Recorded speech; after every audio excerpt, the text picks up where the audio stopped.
Hello and welcome to another episode. This time we'll be looking at essay variations that may come out for the topic on the outbreak of the Cold War.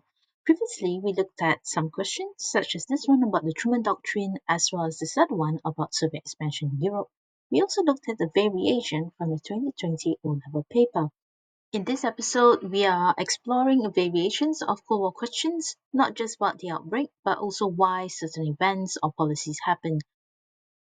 In this episode, we will focus on containment, NATO, and the Warsaw Pact.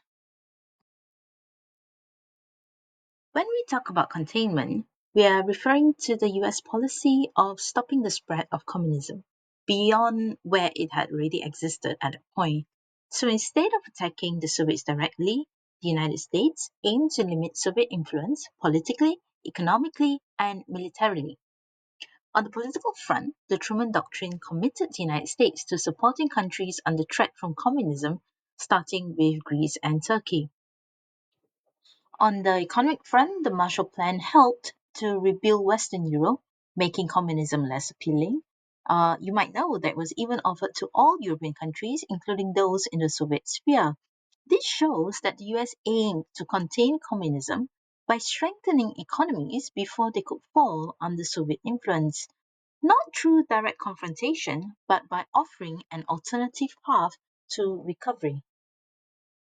On the military front, this culminated in the formation of NATO, which was a defensive alliance to deter Soviet aggression.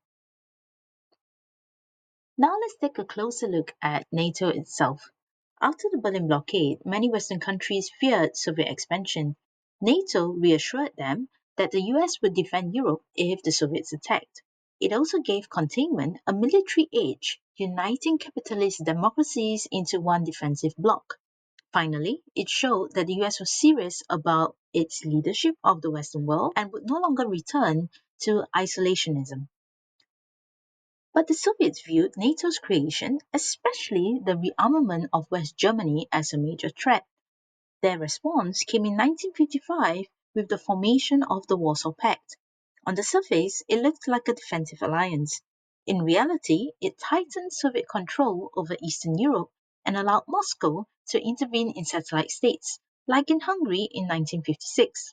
So, if NATO symbolized unity in the West, the Warsaw Pact showed unity and control in the East.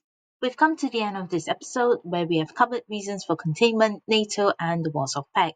Just like Outbreak of Cold War questions, focus on the factor, link it to superpower tensions, and explain why it matters.